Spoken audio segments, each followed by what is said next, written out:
Estamos. Ok, bueno, nuevamente entonces buenos días. Eh, Vamos a retomar entonces el día de hoy em, las clases de nuestro curso mecánica eh, de estructuras o estructural. Y vamos a empezar hoy a hablar de básicamente la verdad.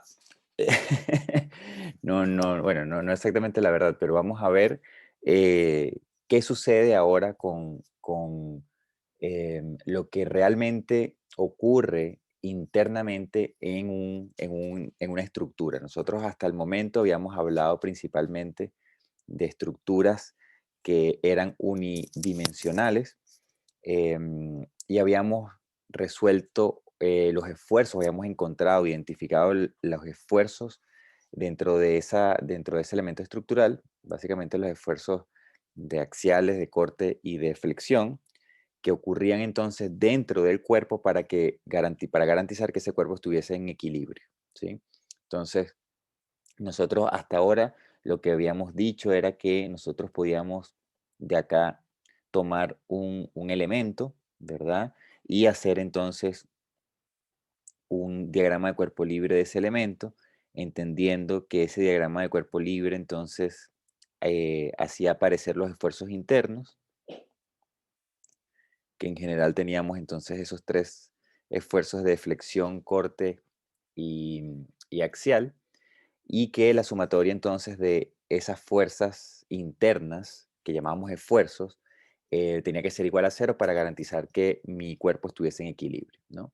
Y nosotros hasta ahora habíamos hablado entonces de estructuras que eran principalmente existían en una dimensión, por lo tanto matemáticamente nosotros lo que estábamos trabajando era con estructuras que se podían considerar como líneas, ¿sí? Como líneas sin sección transversal, ¿sí? No, sino estamos trabajando no con cuerpos, sino con líneas, básicamente.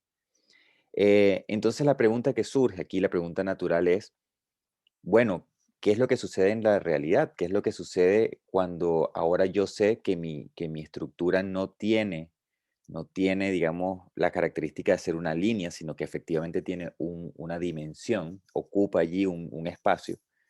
¿Qué es lo que sucede con los esfuerzos internos? Entonces, si yo ahora entiendo, ¿verdad? Tengo un cuerpo, ¿verdad? Y a ese cuerpo le realizo yo una sección, si lo secciono, lo separo en dos, ¿verdad?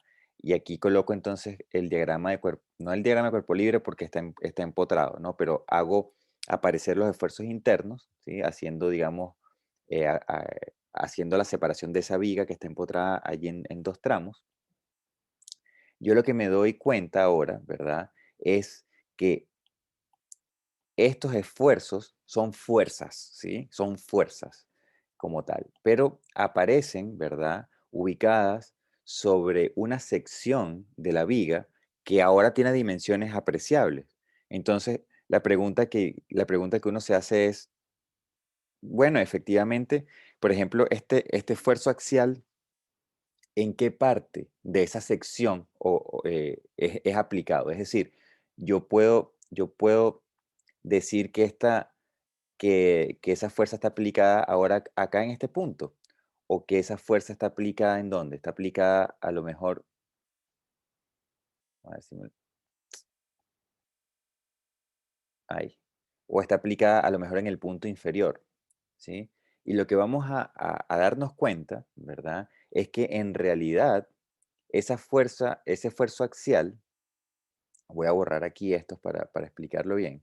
Ese esfuerzo axial en verdad no viene de una fuerza, o no, en verdad no es una fuerza puntual, sino que en realidad lo que ocurre a nivel interno, como el cuerpo tiene dimensiones, la acción y reacción que ocurre internamente al yo seccionar esa viga en particular o esa barra, lo que ocurre es una acción y reacción que es de presión, ¿sí? No es una fuerza como tal, sino que es una presión. Y entonces, en verdad lo que ocurre es que la reacción interna o el esfuerzo axial es producto de que yo tengo aquí una fuerza distribuida axial cuando yo hago ese seccionamiento, ese seccionamiento que hago allí. Y que esa fuerza axial entonces tiene una resultante, y esa resultante es la que yo llamo esfuerzo, ¿no? Y al igual ocurre cuando yo tengo entonces ahora el esfuerzo de corte y cuando yo tengo entonces la flexión. Es decir, que tanto el esfuerzo axial, el de corte y el de flexión, ¿verdad? Son fuerzas y momentos resultantes de unas cargas que son cargas distribuidas que ocurren aquí internamente cuando yo hago esa separación de dos cuerpos. Entonces, repito nuevamente, ¿qué es lo que estamos diciendo? Lo que estamos diciendo es que cuando yo separo entonces una viga, por ejemplo, en este caso una barra, las acciones y reacciones que aparecen acá en el punto donde yo estoy haciendo esa separación, nosotros hasta hoy las habíamos considerado como fuerzas puntuales o momentos, digamos, puntuales, ¿no? Y habíamos dicho nosotros entonces que podíamos encontrar los esfuerzos axiales de corte y de flexión. Sin embargo, nosotros al empezar a estudiar que esa viga tiene una sección transversal, ¿sí? Nosotros en verdad lo que estamos diciendo es que estos esfuerzos, que son fuerzas, ¿sí? Tienen unidades de Newton, tienen unidades de fuerza, que esos esfuerzos son en verdad resultantes de cargas distribuidas, ¿sí? Y son cargas distribuidas porque efectivamente yo ahora estoy diciendo que esta sección tiene dimensiones apreciables. Entonces, en verdad lo que aquí ocurre es que existe una acción y reacción, y si yo dibujo aquí la otra parte restante de la viga, yo voy a decir que esto tiene entonces una acción y reacción, que es ahora no de fuerzas, sino de fuerzas distribuidas, de presiones, ¿sí? Y entonces a esas presiones, ¿verdad? Cuyas resultantes, ¿sí? Cuya resultante da el esfuerzo, por ejemplo, axial en este caso, esas fuerzas distribuidas es lo que nosotros vamos a llamar, de a partir de hoy en adelante, tensiones, ¿sí? Tensiones. Y así como hay una fuerza distribuida axial, ¿sí? Que es esa que acabo de dibujar allí, que tiene una resultante o que puede tener una resultante axial, y esa resultante entonces es nuestro esfuerzo, ¿sí? Yo entonces también puedo decir que puedo tener tangencialmente a la cara, ¿sí? Puedo tener también una fuerza distribuida, pero que está ubicada entonces a lo largo de la cara, de manera tangencial a la cara, ¿sí? Es como que si ustedes pusieran la mano en una pared, ¿verdad? Y la trataran de bajar. ¿Sí? Están aplicando ustedes una fuerza distribuida porque está la presión de la mano sobre la pared, ¿verdad? Y entonces una fuerza sería la que ustedes empujaran la pared, y eso sería como un esfuerzo axial, y después sería que ustedes pegaran la mano y trataran de deslizarla, como si fuese un roce de la mano contra la pared. Y eso sería una fuerza distribuida, pero que es tangencial a la cara del cuerpo.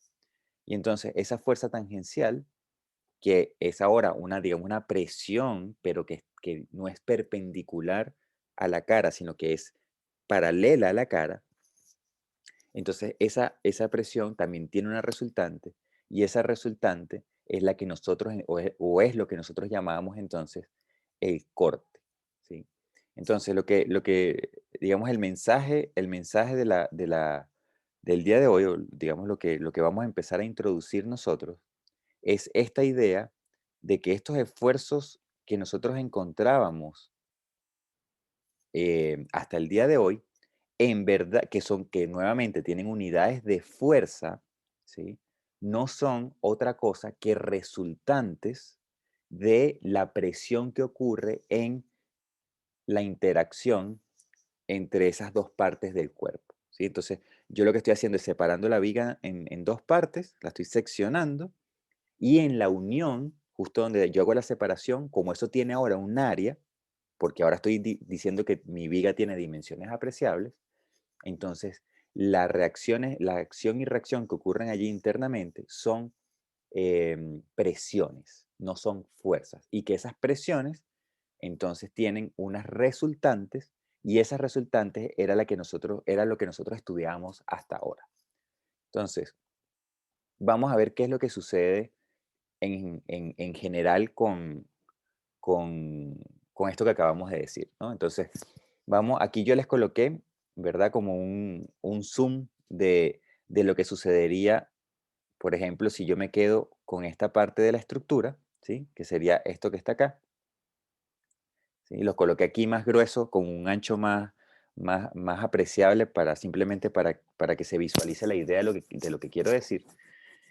Y entonces lo que tenemos es lo siguiente, lo que tenemos es que yo voy a tener una presión, ¿verdad? Que va a ser perpendicular a la cara, donde yo estoy haciendo el seccionamiento. Fíjense que yo hago un seccionamiento y ahora ese seccionamiento que estoy haciendo ahí, digamos, corresponde a una cara de la sección transversal de esa viga. em, y yo voy a tener entonces dos presiones. Una presión que yo voy a llamar que es perpendicular a la cara, que es una carga distribuida tal cual como nosotros la hemos venido entendiendo hasta ahora, y vamos a tener otra presión, ¿verdad? Que es paralela a la cara donde yo estoy haciendo el seccionamiento, ¿sí? Entonces, nuevamente, para que ustedes se imaginen esas fuerzas, estas dos cargas distribuidas que son presiones, la primera, la que está acá, que es perpendicular, es como si yo apretara con la mano, pusiera la mano sobre la pared y empujara la pared, ¿sí? Es perpendicular a la pared.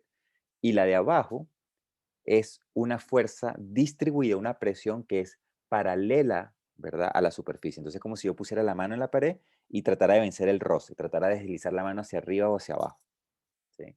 De tal manera que la presión sigue siendo sobre un área, pero ahora la fuerza va paralela, perdón, a la cara de la estructura. Entonces, si nosotros ahora tenemos esa presión, ¿verdad? Entonces, esa presión, en este caso, como estoy haciendo un dibujo en 2D o estoy trabajando con un cuerpo en 2D, esa presión no tiene por qué ser constante. Esa presión puede ser variable y obviamente puede ser variable en I. ¿Eso qué quiere decir? Que cada punto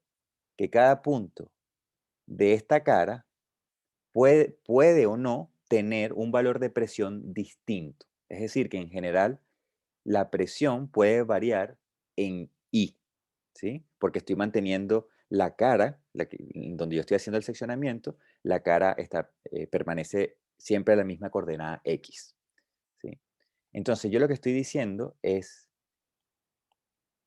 que estos puntos que están acá, no necesariamente todos los puntos pueden tener la misma o tienen que tener la misma presión. Ojo que estos puntos corresponderían a estos puntos donde yo estoy haciendo el seccionamiento, de mi viga, ¿sí? Entonces, ¿qué es lo que yo puedo decir? Bueno, que esta presión no necesariamente es uniforme, puede tener una ecuación, perdón, una fórmula, un perfil, y que ese perfil, entonces yo en general lo voy a llamar como un sigma XX, ¿sí? Y esta va a ser la notación que nosotros vamos a empezar a utilizar, ¿sí? Y vamos a decir que el sigma, a partir de ahora, ¿sí? Lo vamos a llamar tensión, ¿sí? Tensión, ¿sí? Y la tensión, entonces, va a tener unidades de presión, ¿sí? Y es lo que nosotros vamos a llamar, entonces, a partir de ahora, tensiones. Es decir, que esas tensiones son presiones que si yo las integro, ¿verdad? La resultante nos da a nosotros los esfuerzos. Entonces, ¿qué sucede? Ese es con el caso de la presión que es perpendicular o que actúa perpendicular a la cara. ¿Qué pasa con la presión que actúa paralela a la cara? Que sería esta que está acá abajo.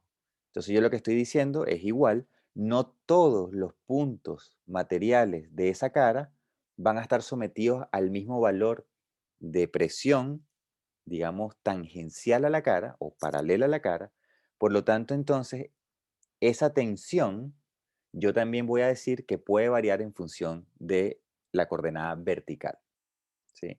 Entonces, no necesariamente esos valores de tensión son constantes a lo largo de la cara, pueden ser variables.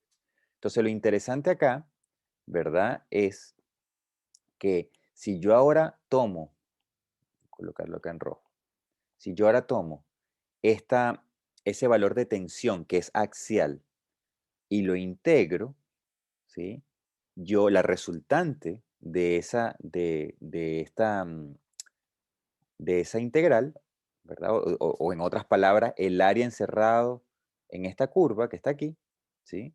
Eso va a tener una fuerza y va a estar ubicada en un centroide, y esa fuerza y ese centroide van a decirnos a nosotros, o nos van a definir a nosotros el esfuerzo axial. Entonces, lo que nosotros estamos diciendo, en otras palabras, y nuevamente, esto es como para decir lo mismo de varias formas, es que el esfuerzo axial que nosotros encontrábamos antes, en verdad lo que es o lo que representa es la carga equivalente de esa fuerza distribuida axial cuando yo hago el seccionamiento.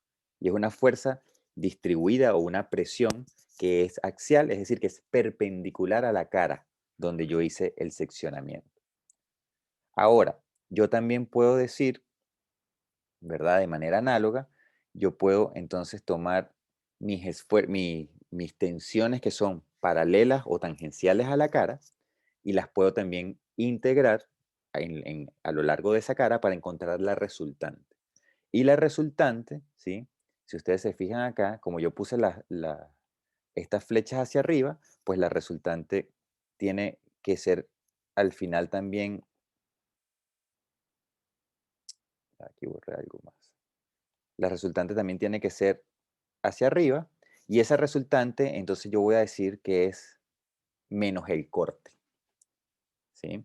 Entonces yo lo que estoy haciendo ahora nuevamente es tratando de relacionar estas dos presiones que ocurren en esa cara, que son presiones paralelas y perpendiculares a la cara, ¿verdad? Entonces yo me doy cuenta que la presión si yo integro la presión que es perpendicular, la integro y saco la resultante, obtengo el esfuerzo axial.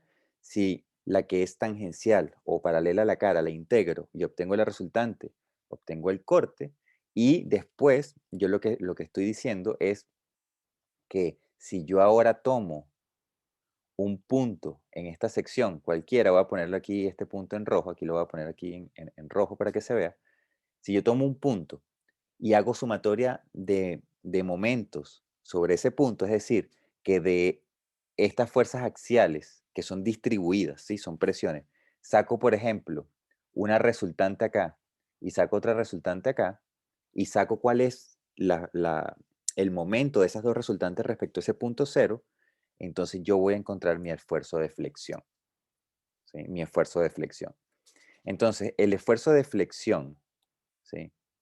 Aquí vuelvo otra vez. Mi esfuerzo de flexión, de axial y de corte, que son fuerzas y momentos, en verdad vienen a ser fuerzas y momentos resultantes o equivalentes de unas cargas distribuidas o presiones que ocurren en estas caras, eh, justo donde yo hago mi seccionamiento, ¿sí? Entonces, básicamente yo, donde hago el seccionamiento, yo voy a tener dos tipos de presiones, una presión paralela y una presión perpendicular a la cara. Y es por esa razón que entonces uno habla de esta nomenclatura que está acá, ¿sí? Uno habla de esta nomenclatura, y esa nomenclatura entonces tiene el siguiente significado, ¿sí? Y lo coloqué acá en rojo. Esa nomenclatura tiene el significado de que la primera letra, ¿sí? El primer X que está acá, ese primer X indica la cara en la cual está actuando la presión. Entonces esto me está diciendo que la presión, ¿sí? Que la tensión, la presión, primero, acá voy a hablar de esto, que la tensión está aplicada sobre la cara cuya normal está en X, ¿sí? Y por eso acá este valor también es X, porque la presión está aplicada sobre una cara que es perpendicular a X. Y después la segunda letra me dice a mí en qué dirección está la presión. Entonces yo puedo tener una presión cuando es XX, ¿sí? Cuando es XX significa que yo tengo una presión que va en la misma dirección, ¿verdad? Que el vector normal de la cara. Mientras que si yo tengo acá un XY significa que yo tengo una presión que va en la dirección Y, pero que está aplicada sobre una cara que está definida cuya normal es X. Entonces, básicamente, cuando yo tengo eh, una tensión que tiene índices iguales, es decir, XX y Y o ZZ, eso quiere decir que esa tensión es perpendicular. Y si yo tengo entonces una tensión cuyos subíndices son distintos, ¿sí? XY, XZ, ZY, significa que esas tensiones son paralelas o tangenciales.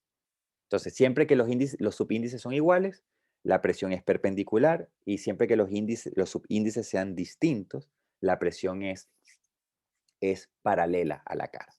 ¿Sí? Y siempre el primer valor de esa nomenclatura me dice a mí hacia dónde apunta o hacia dónde estoy considerando la cara. ¿Sí? Es la ubicación de la cara en un sistema de referencia. Entonces, eso me dice a mí que esa cara está ubicada en una dirección X, ¿no? Cuya normal es X. Ok. ¿Dudas hasta acá? No, profe. Ok, ok. Em, a partir de aquí en adelante, fíjense, y vamos a tratar de redondear la clase de hoy de entender por qué queremos hacer esto, ¿sí? O hacia dónde vamos, ¿sí? Entonces, esto es lo primero que ustedes tienen que entender, que lo que nosotros hacíamos antes, entonces son fuerzas y momentos resultantes, en verdad, de las presiones que ocurren en el seccionamiento de una pieza que tiene ahora dimensiones apreciables, ¿no? Entonces, ok, vamos a ver ahora, ¿verdad? ¿Qué ocurre en la misma viga? ¿Sí? En la misma viga, pero ¿qué ocurre ahora en un infinitesimal que está dentro de la viga? ¿Sí? Ahora, lo que estoy haciendo es extrayendo ese cuadrado infinitesimal, ¿verdad? Y voy a ver qué ocurre en ese cuadrado, ¿sí? En ese cuadradito infinitesimal. Estoy en 2D, en 2D. Ok. Entonces resulta que ese cuadrado, ¿verdad? Este cuadradito que está allí, infinitesimal, tiene dos tipos de tensiones. Tiene las tensiones que son paralelas y perpendiculares a las caras. Por lo tanto, tengo que dibujar las dos tipos de tensiones. Recuérdense que tensión es sinónimo de presión, ¿sí? O cargas distribuidas. Entonces, en este primer caso, si yo dibujo solamente las tensiones que son perpendiculares a las caras, ¿sí? Las tensiones que son perpendiculares a las caras, yo voy a tener una tensión, obviamente XX, ¿verdad? Del lado derecho, una tensión XX del lado izquierdo, no necesariamente, yo todavía no sé si esas dos tensiones son iguales o son distintas, ¿verdad? Yo voy a tener una tensión superior y una tensión inferior. Y esas tensiones superior e inferior son I, porque van en la dirección I, ¿sí? Entonces, ese sería el estado tensional de las tensiones que son perpendiculares a las caras de ese cuadrado. Cuadrado porque estoy en 2D, ¿sí? Ok, así como existen entonces esas tensiones que son perpendiculares, también están actuando las tensiones que son paralelas a las caras.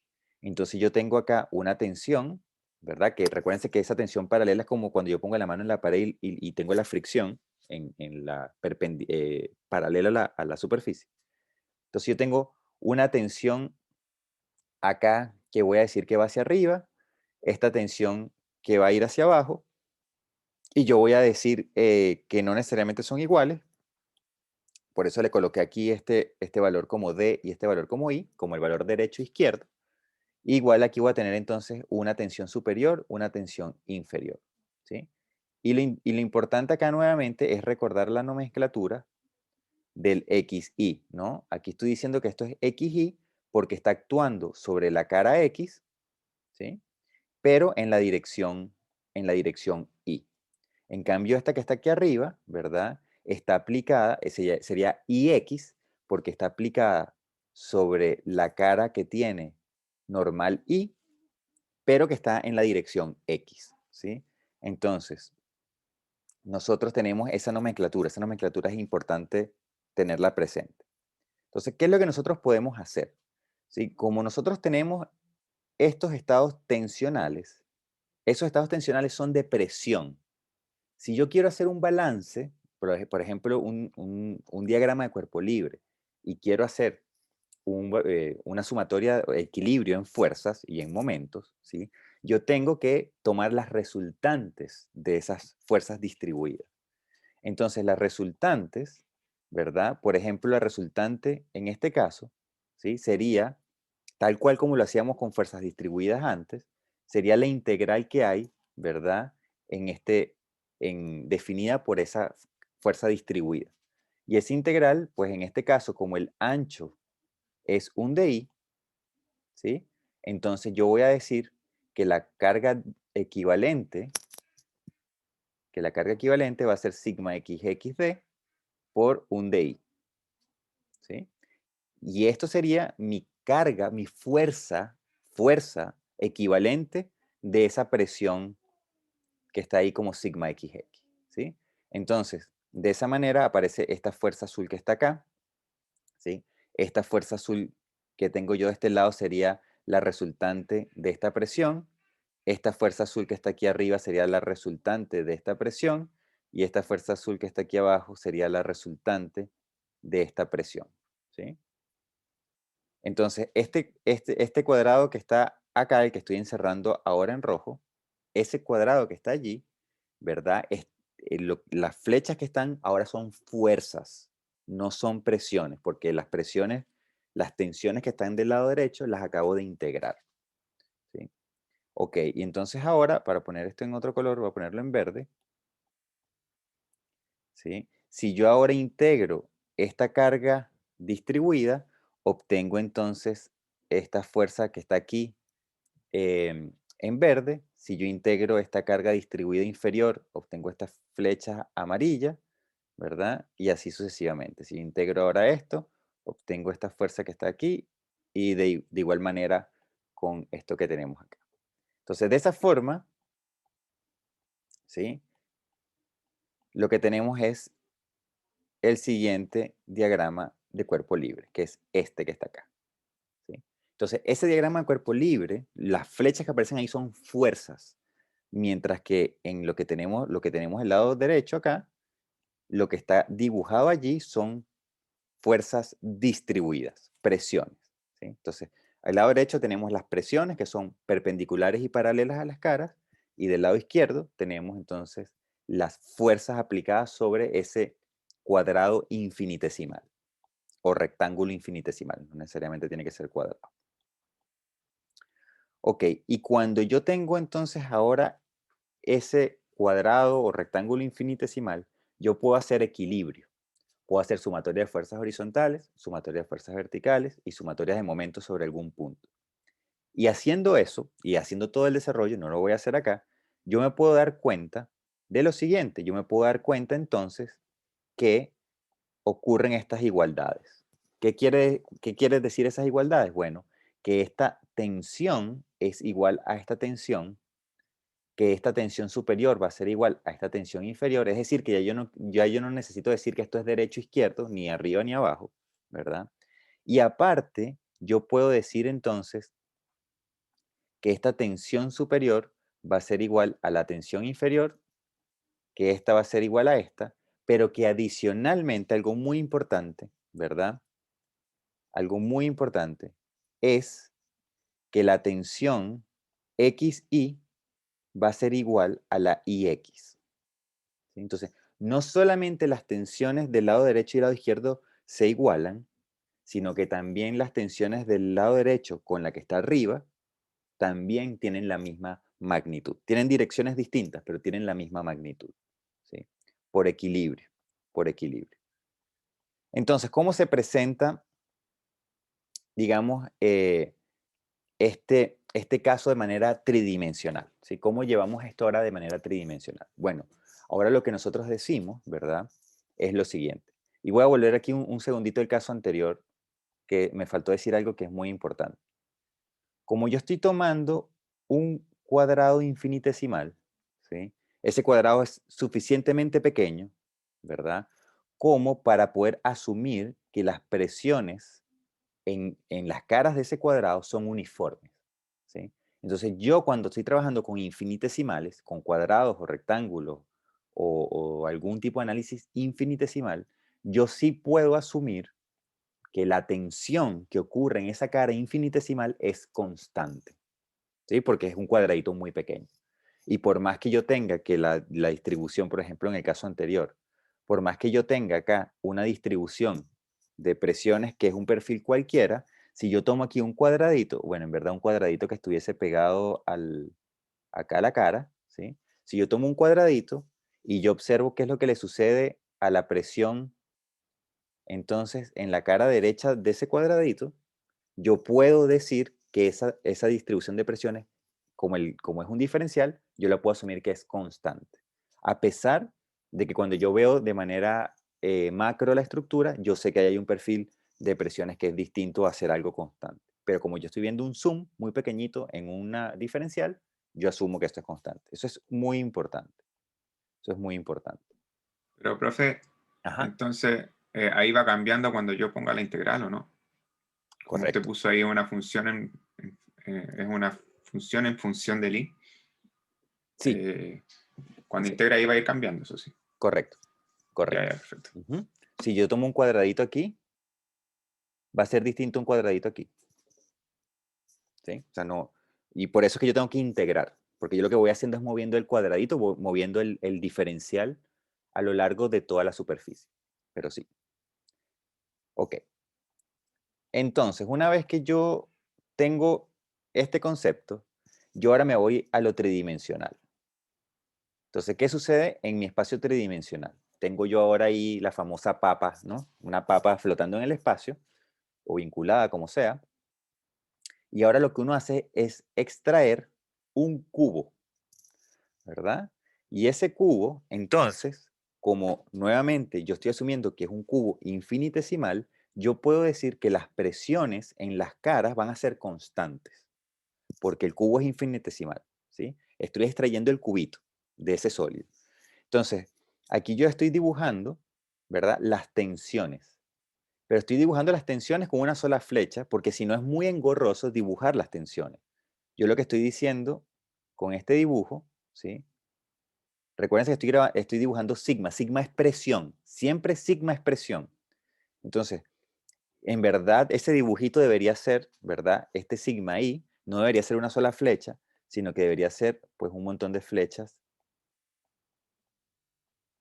ubicadas así, ¿sí? Ese sería el sigma ii. Pero como es constante, porque estoy sobre un cubo infinitesimal, entonces uno lo que dibuja es simplemente una sola flecha. Porque uno necesita entonces ahora incorporar, ¿verdad? Los otros dos sigmas que aparecen, que son lo que son tangentes a las caras. Entonces yo voy a tener tangente en la dirección X y tangente en la dirección Y.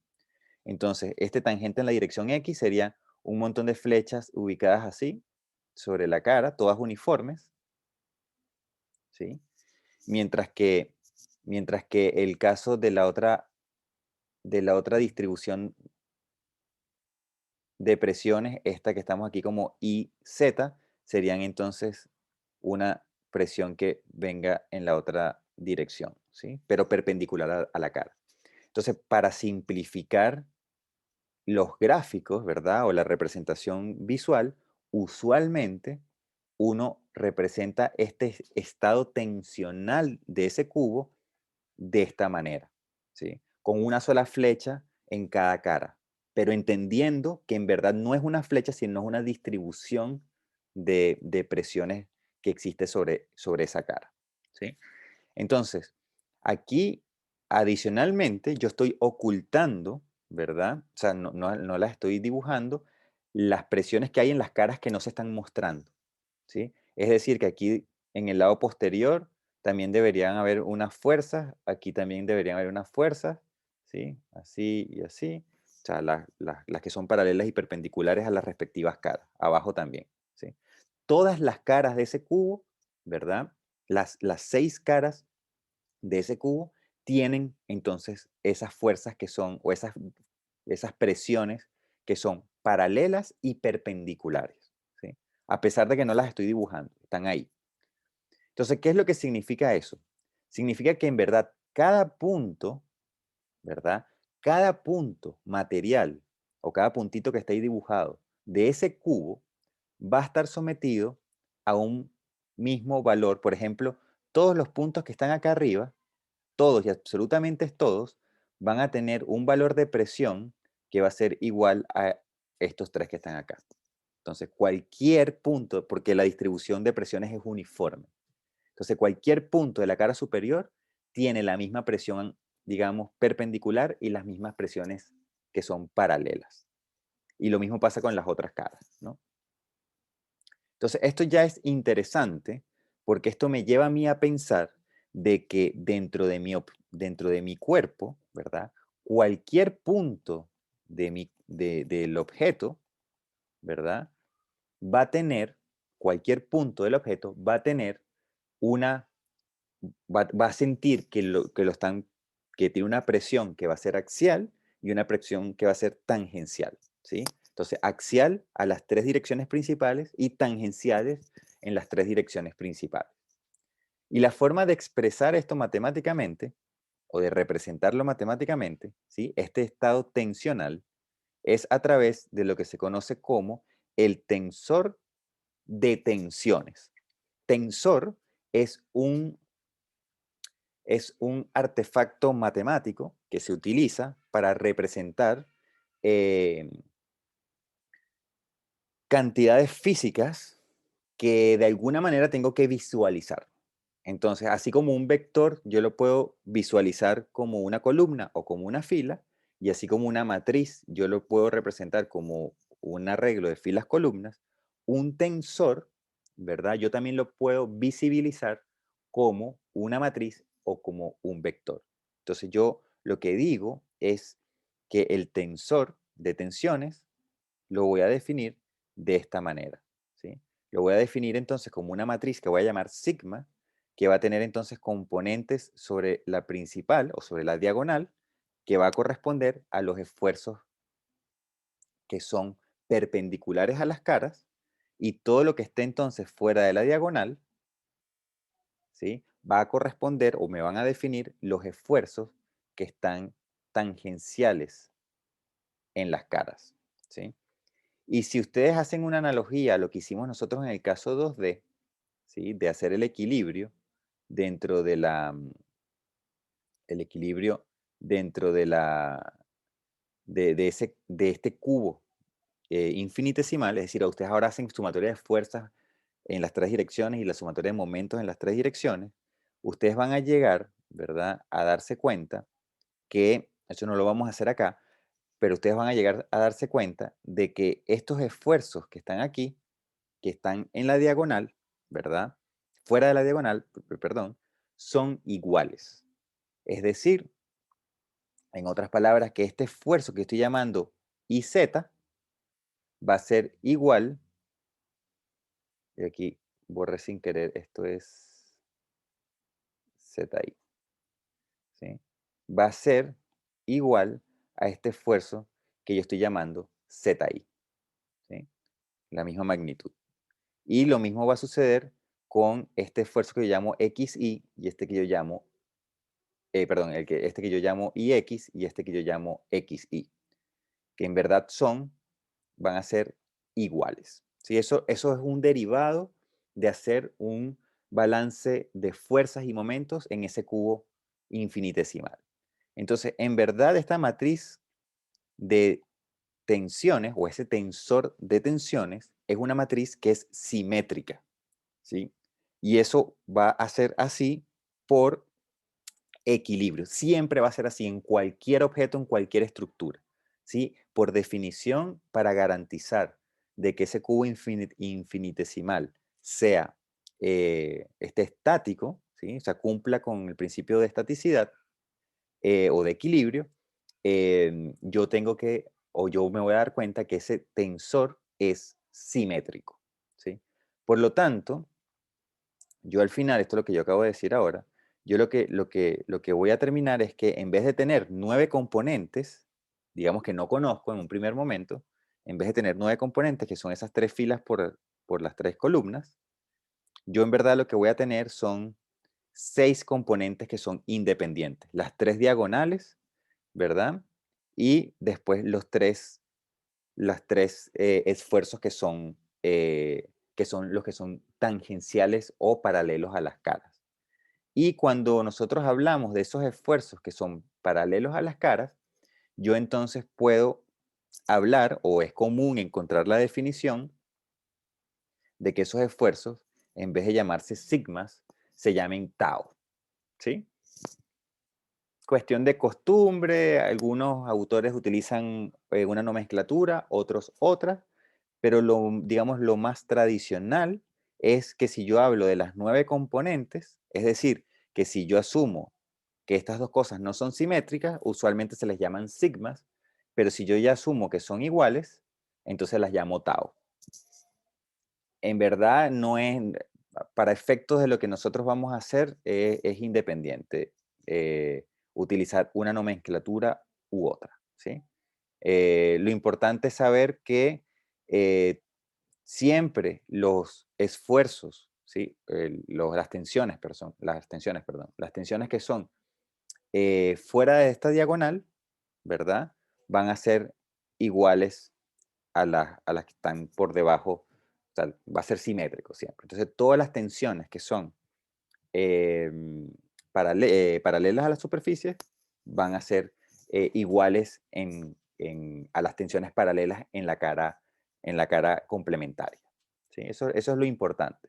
Ya sea que vayamos a llamar a esa tensión sigma xy o que la llamemos tau xy. ¿Sí? Para nuestro efecto va a ser, es lo mismo, es una cuestión de notación, nada más. Lo más común es llamarlas tau, tau, así como están acá. Y por eso se las coloqué ahí. Y bueno, por último, por último, ¿verdad? Para hablar de tensiones, las tensiones se pueden manipular. ¿Sí? Este tensor de tensiones, como es simétrico, empieza a tener propiedades desde el álgebra lineal, que son propiedades de matrices simétricas, que son bien interesantes. Una de esas propiedades, ¿verdad? Es que yo puedo manipular esa matriz para decir ahora que yo voy a tener esta matriz es la misma que tengo acá arriba, solamente que yo ahora le sumo y le resto una matriz diagonal. Diagonal con la diagonal igual a un valor que llamé ahí sigma sub 0. Y ese sigma sub 0, ¿verdad? Ese sigma sub 0 lo voy a definir, ¿sí? Como el promedio de los sigmas de la diagonal, ¿sí? Porque quise, básicamente. Más adelante, cuando ustedes vean a lo mejor Mecánica de Sólidos 2, van a profundizar en esto, y esto tiene unas implicaciones un poco, digamos, más interesantes, pero que no vale la pena hablar ahora. Em, pero lo importante aquí es que si yo defino ahora este sigma sub 0 como el promedio de las presiones que son perpendiculares a las caras, yo puedo ahora reescribir mi tensor de tensiones como este que yo les presento acá abajo. ¿Sí? Que sería un tensor que es diagonal o una matriz que es diagonal más una matriz que no es diagonal, ¿sí? Con la salvedad, ¿verdad?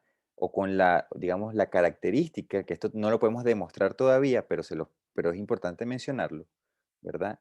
Que estas tensiones, ¿verdad? Que son nada más perpendiculares a las caras, son las responsables de cambios volumétricos en mi cubo diferencial, ¿sí? Es decir, que si yo tengo presiones que son perpendiculares a las caras, esas presiones son responsables de que ese cubo cambie de volumen. Cuando yo aplico la fuerza, cuando no está aplicada la fuerza, ¿no? Las fuerzas externas. Entonces, el remanente, esta otra parte de la matriz del tensor de tensiones, se llama tensor deviatórico. Y ese tensor deviatórico lo que hace es que, a pesar de que esas presiones están colocadas sobre ese cubo diferencial, esas presiones no van a contribuir con un cambio de volumen. Entonces, esto es muy interesante porque ahora yo me puedo dar cuenta que van a haber tensiones sobre el cubo diferencial que cambian o que pueden hacer cambiar el volumen y otras tensiones que no necesariamente hacen que ese volumen cambie.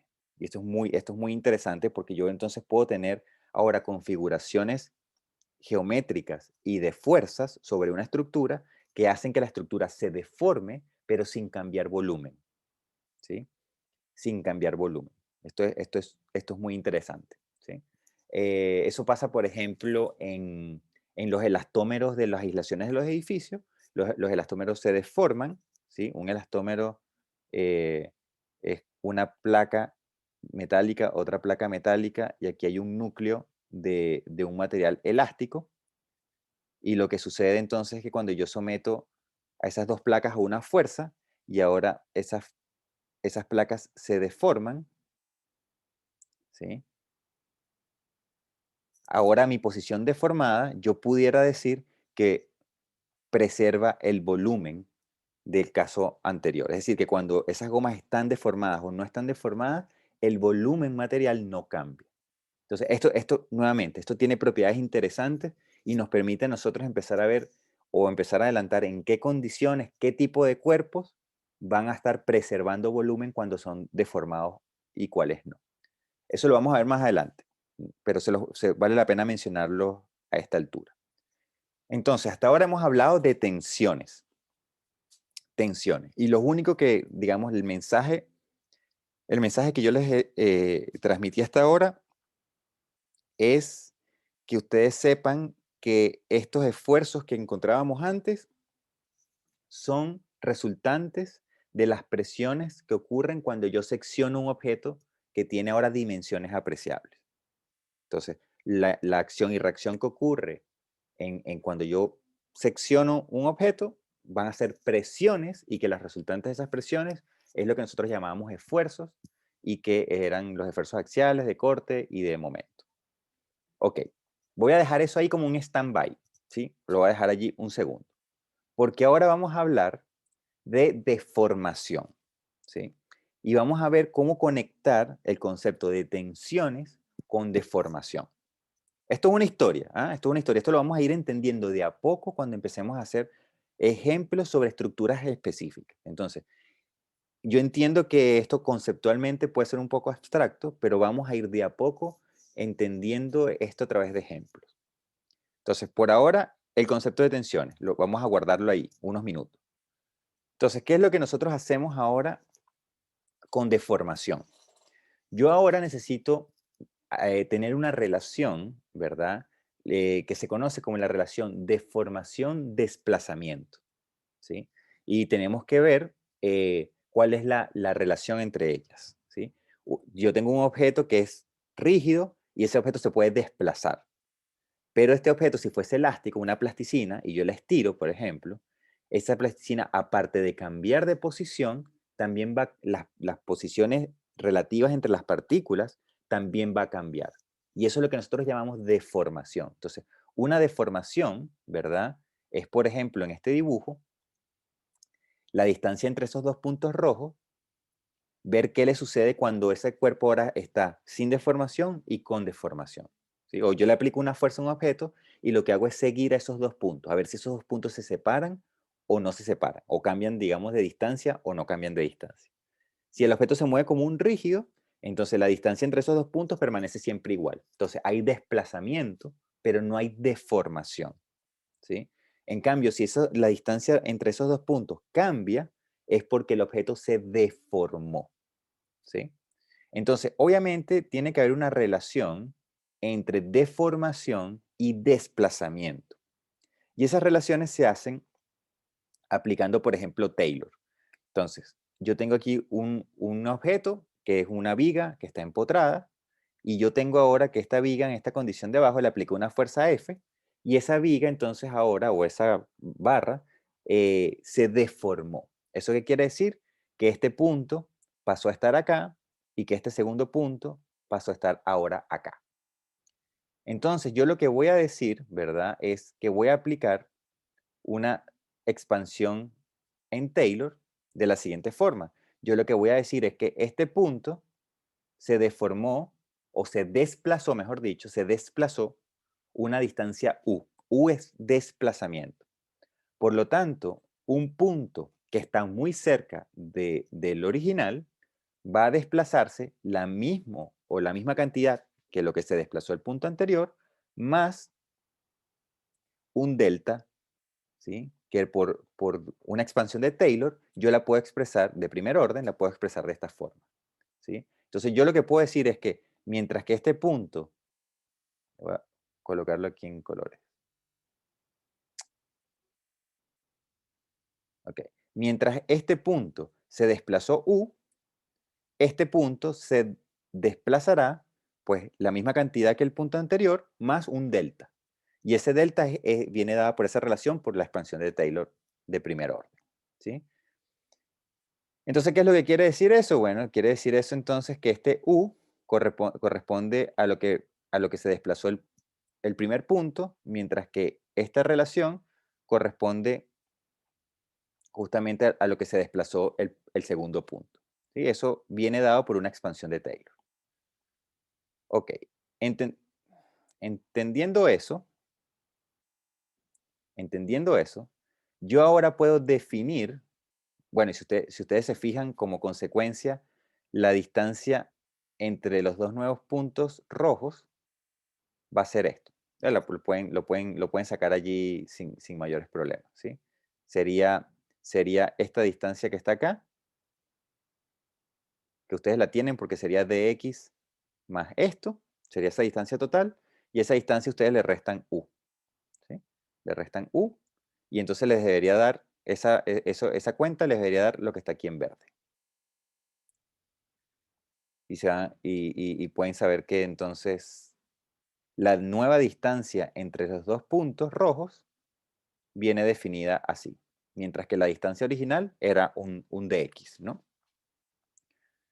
Ok, entonces yo voy a definir un concepto que se llama deformación normal. Normal significa que también va a ser normal tangencial, ¿sí? O normal angular en este caso. Entonces, la deformación normal la vamos a definir como un epsilon xx con la misma idea. X, el primer X nos dice la dirección en la cual ocurre o yo estoy estudiando la cara, es decir, que yo estoy asumiendo que estoy estudiando una cara que es en la dirección X, o que digamos apunta en la dirección X, y después la segunda X me dice a mí en la dirección en la cual ocurre esa deformación, ¿sí? Yo también pudiera tener un epsilon xi, y ese epsilon xi significaría que este punto, por ejemplo, en vez de mantenerse en la horizontal, subiría, ¿sí? Entonces sería un punto correspondiente a un plano cuya normal es x, pero que ahora ese punto se trasladó hacia arriba. Por eso sería un valor epsilon xi. En este caso, estamos asumiendo que es, digamos, la deformación va en la misma dirección que la cara que yo estoy estudiando, ¿no? La normal de la cara del cuerpo que yo estoy estudiando. Y yo lo voy a definir, ¿verdad? Este epsilon como la distancia, como la variación en la longitud que hubo, es decir, la diferencia que hay entre la longitud final y la longitud inicial, ¿sí? Sería longitud final menos longitud inicial, partido por la longitud inicial. Esto es lo que yo voy a llamar deformación, ¿sí? Es cuál es el porcentaje de cambio en el largo que define esos dos puntos materiales que estoy estudiando. Y de esa forma, entonces yo me doy cuenta que para hacer esa cuenta, ¿verdad? Yo tengo que restar el largo final, que es esto, menos el largo inicial, ¿sí? Y dividirlo entre el largo inicial. Y si yo hago esa cuenta, me puedo ahora llegar a una definición que la deformación,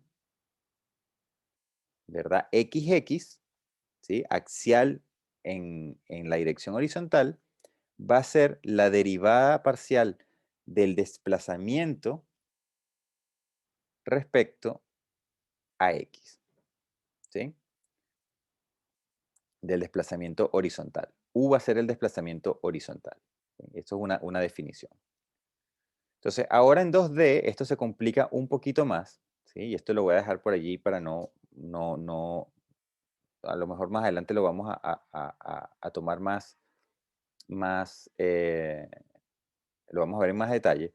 Pero aquí lo importante es que cuando yo ahora tengo un objeto en 2D, ¿sí? En 2D, yo puedo ahora hacer este mismo análisis, ¿verdad? De qué sucede con dos puntos materiales cuando ahora yo, por ejemplo, tengo un objeto aquí en 2D y ahora yo tengo los puntos, tengo dos puntos aquí de interés. Entonces yo puedo ver esos dos puntos cómo quedaron deformados en el espacio final, porque esos dos puntos ahora pueden cambiar, ahora estar así, ¿sí? De tal manera que yo tenga ahora, no sé, algo pudiera ser de esta forma. O sea, este cuerpo se deformó de tal manera que esos dos puntos, ¿verdad? Estos dos puntos ahora eh, cambian, digamos, su longitud inicial pasa a ser esta longitud final, pero hubo una rotación y hubo una elongación, tanto en una dirección como en la otra dirección. Entonces yo básicamente lo que estoy diciendo es este vector de elongación que hubo, o sea, la diferencia entre el LF y el LI, cómo cambió en las proyecciones horizontales y verticales, ¿sí? Entonces eso básicamente es lo que está hecho acá de manera infinitesimal y está hecho con expansiones de Taylor, ¿sí? Haciendo la misma analogía que está acá, ¿sí? La misma analogía. Entonces yo lo que digo es que tengo un punto aquí y ese punto ahora pasó a estar acá. Si estoy en estos dos valores. Entonces aquí hubo un desplazamiento U y un desplazamiento V. Y ahora yo tengo aquí un segundo punto que pasó a estar acá. Y ahora yo tengo un tercer punto que pasó a estar acá. Entonces yo lo que hago es la expansión de Taylor, digamos, de cada uno de los puntos, de cada una de las direcciones, ¿no? Para esos puntos que están allí. Entonces, las expansiones de Taylor me dan a mí este valor, ¿sí? Que tienen esos significados geométricos. Y al final, entonces, yo me doy cuenta que esa deformación puede cambiar, puede desplazar al objeto, pero también puede cambiarle angularmente su orientación, ¿sí? También puede hacerlo rotar. Pero también tenemos que tener presente que ese objeto puede rotar como un rígido y también puede rotar debido a que se deforma, ¿sí? En este caso, por ejemplo, que estoy presentando acá, ¿sí? Él no rota como un rígido, sino que ese cuerpo rotó, pero debido a que se deformó, ¿sí? Él no cambió su orientación, ¿sí? No cambió su orientación. Entonces, de esta misma analogía, yo puedo hacer un análisis y darme cuenta ahora que la definición de las deformaciones XX es la misma que yo tenía antes, que la deformación del II va a ser equivalente a lo que sucede en el XX, pero yo también puedo encontrar cuánto valen estos ángulos de rotación alfa y beta, de tal forma que yo puedo saber cuál es un ángulo que se llama gamma XI, que está definido como lo que rota alfa más lo que rota beta, ¿sí? Por producto de la deformación. Y se puede demostrar haciendo allí varias cuentas, esto a lo mejor lo vamos a retomar más adelante. La idea, lo que quiero es presentarles un poco la idea de dónde sale esto. Eh, es que yo tengo ahora ese gamma XI, que es una deformación angular. Es una deformación angular. Y esa deformación angular, entonces, va a venir dada por esa relación que está allí. De tal forma que en el caso genérico tridimensional, yo tengo que U va a ser el desplazamiento, ¿sí? el desplazamiento en X de un punto, o sea, porque un punto del material puede desplazarse en cualquier dirección, entonces va a tener un desplazamiento en perdón, en X, va a tener un desplazamiento en Y va a tener un desplazamiento en Z. Y esos desplazamientos yo los voy a llamar como U, V y W. Entonces, U, V y W es el desplazamiento de un punto respecto a cada una de las coordenadas X, Y o Z. Entonces,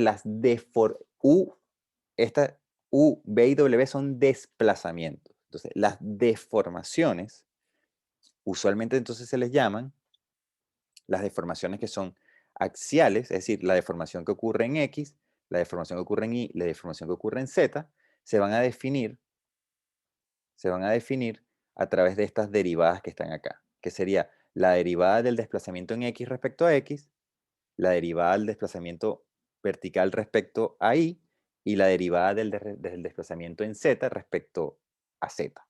¿Sí? Entonces, eso es lo que nosotros vamos a llamar deformaciones. Y las deformaciones angulares o deformaciones normales, ¿no? Estas son las deformaciones normales. Y las deformaciones angulares vienen entonces definidas con estas relaciones de derivadas. ¿Sí? Que sería en este primer caso sería el desplazamiento horizontal, ¿verdad? Derivado respecto a la dirección vertical, más el desplazamiento vertical derivado respecto a la dirección horizontal, ¿sí? Y eso me da a mí como, fíjense que son cruzados, ¿no? O sea, esto es lo que sucede en X y esto es lo que sucede en Y por eso es que me da a mí una deformación angular, ¿sí? Entonces, esa deformación angular viene definida, o esas deformaciones vienen definidas de esta manera, ¿sí? Con nuevamente, también se puede demostrar que las deformaciones X, Y también son iguales a las IX, y también esto se puede arreglar, ¿verdad? De manera matricial en un tensor de deformación. Y ese tensor de deformaciones, o sea, de manera muy similar a lo que hicimos en el tensor de tensiones, me va a decir a mí en la diagonal las deformaciones normales, es decir, la deformación que tiene el cubo diferencial en, en las caras perpendiculares, en las direcciones perpendiculares a las caras, y fuera me va a decir cuál es la deformación angular que hay en cada plano, ¿sí? En el plano XY, en el plano XZ y en el plano YZ, ¿sí? Eso me dice a mí entonces, este tensor de deformación me dice a mí cómo es la deformación de todo el cubo diferencial, ¿sí? Entonces, y esto también se puede dividir en un tensor deviatórico y en uno volumétrico. Es igual a lo que teníamos en el caso anterior. Ahora, ¿qué es lo interesante? Lo interesante es que yo tengo por un lado ahora esta matriz que es el tensor de tensiones, ¿sí? Y ya vamos a terminar para no saturarlos tanto. Y por otro lado tengo el tensor de deformación.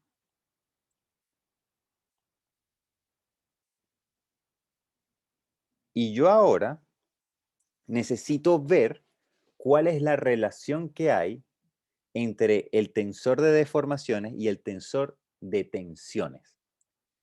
Y esa relación es una relación que se conoce como relación constitutiva o que adicionalmente es una relación empírica, sale de experimentos nada más, de hacer ensayos y ver cómo varían las componentes de este tensor respecto a las componentes de ese tensor, el de formación con el de tensión, porque el de tensión yo lo puedo medir a través de fuerzas y el de deformación lo puedo medir a través de seguir un punto material, yo puedo seguirlo a medida que se va deformando, puedo saber cómo se desplaza.